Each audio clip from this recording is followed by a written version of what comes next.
The 1980s was a time when companies and products were not afraid to be different. However, the decade wasn't without its failures. Either the products didn't work or the consumers did not share the inventor's vision.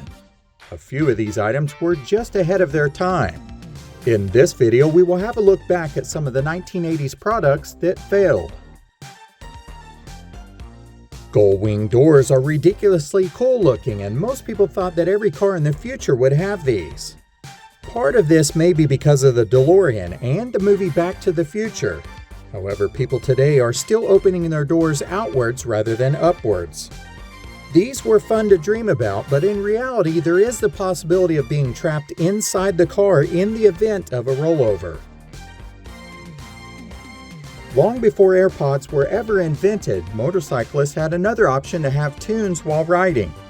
Just strap on this speaker vest and you could not only look cool, but you could also enjoy your favorite music. It was actually a jacket that had zip-off sleeves so you could look like a real biker. If you plugged in your portable stereo to this sound vest, you were ready for the road. In the 80s, the Transformers became so popular that someone decided to give it a go with an actual vehicle. However, this one would not transform into a robot. It was the vision of Ital Designs, and their goal was to create a vehicle that would appeal to everyone. This car could convert from a van to transport bulky objects one day to a cool sports car the next. This idea never really took off on a large scale, but perhaps someday somebody might give it another go. The electric doormat was a German invention from the early 80s. It was basically a fancy and expensive alternative to wiping your feet on a conventional doormat. It had anti-tripping technology where belts looped over separate pulleys and were mounted on counter-rotating drums on each side of the mat. In the years since, people have decided that the low-tech version was good enough. The Vibrating Sauna was a crazy-looking invention from Vibrason International. They combined a home entertainment system with an air conditioner and a massaging chair, which was all housed in a personal sauna pod. It was designed to keep the head cool while the rest of the body sat in 170 degrees Fahrenheit dry heat. This sauna sold for $5,995, which included a face fan, built-in stereo system, and an adjustable vibrator. If you're looking for something to take up space in your house because you have too much available, then this personal vibrating sauna might be for you. The Ulta card was also known as the Everything card, and it was from the company Smart Card International. It featured a 2-line LCD screen with a 10-key alphanumeric keypad. This was supposed to one-up credit cards, which included the functions of a bank card and a security access card. It could also be used in payphones and parking meters. Not only that, but it could also store fingerprints, medical records, and keep track of your calorie intake. This device never really caught on, which is interesting when you consider our smartphones, which can not only perform these functions, but so much more. Briefcases were something that many business people carried in the 80s. So naturally, it became a real concern of people to worry about someone else stealing that briefcase. This is where the briefcase alarm came into the picture. If your briefcase was stolen, then all you had to do was punch a code into the transmitter. A vision-clouding red smoke would then emerge from the case, while an ear-piercing shriek would then sound. Then the briefcase burglar would learn his lesson. This really never caught on, but it does sound like a good idea for porch pirates. This item is a Doit All system. Literally, that's what it was called. It had an AM/FM stereo, microcassette recorder player, a calculator, and a digital clock with an alarm.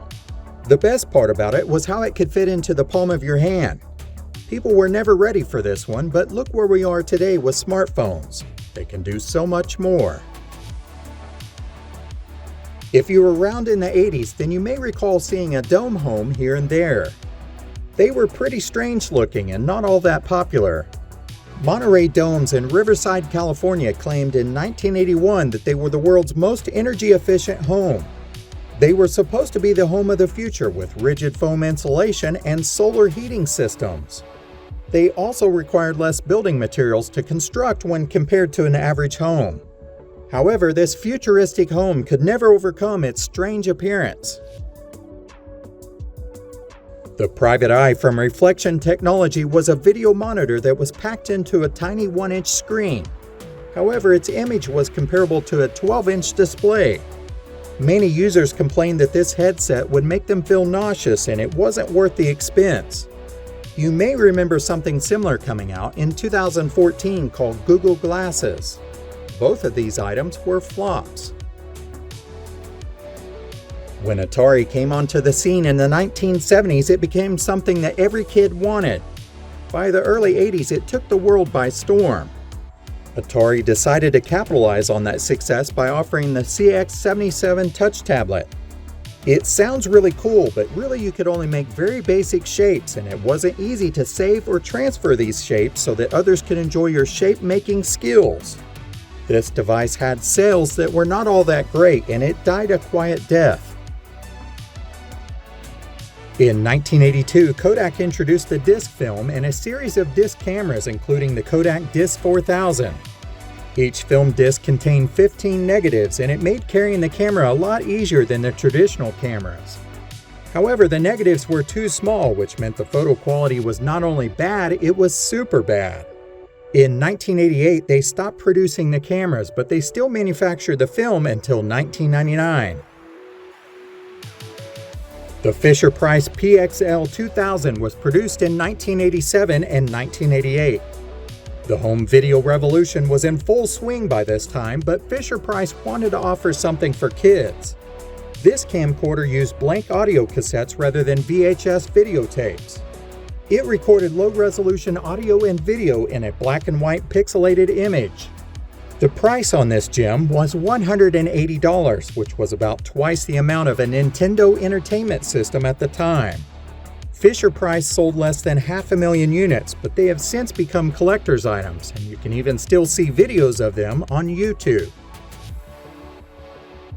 Smoking cigarettes really came under attack in the 80s, and companies were trying to find a safer way to smoke. Reynolds came out with the Premier cigarettes, which used a heated carbon tip to toast the tobacco, sending vapors through a flavor capsule as the smoker inhaled. However, the company never got past the research and development stage despite investing $300 million. Smokers who tested the product hated it and complained that it tasted like charcoal and smelled like burning plastic. The Seiko TV watch was produced in 1982 and 1983. They were trying to ride the success of the Sony's Walkman, which was a portable cassette player. This TV watch looked like a normal digital wristwatch, but it had a 1.2-inch LCD screen embedded in the face. You could not only broadcast television, but it also had an FM tuner. It sounded great, but you also had to connect it to a pocket-sized TV radio tuner. Not only that, but you also needed headphones. It sold for $495, but today it can fetch much more on eBay if it is in working condition. Coca-Cola has been one of the most successful sodas for a long time. But what do you do when you have the winning formula? You change it. That's exactly what Coke did in 1985. The only problem was people hated the new formula, which prompted the return of the classic version. The company tried selling both for a while, but eventually the new Coke was dropped. However, it did return with a limited run several years ago with the success of the show Stranger Things. New Coke wasn't the only soda to fail in the 1980s. Pepsi had one as well. In 1989, they came out with the Diet Pepsi Am, which was a soft drink that was meant to be consumed for breakfast. Needless to say, the public wasn't buying it, and it is one of Pepsi's biggest failures. History is filled with examples of failures, and the 1980s sure had its share of them.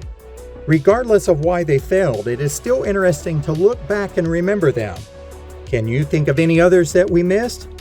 Let us know in the comments below. As always, thank you so much for watching.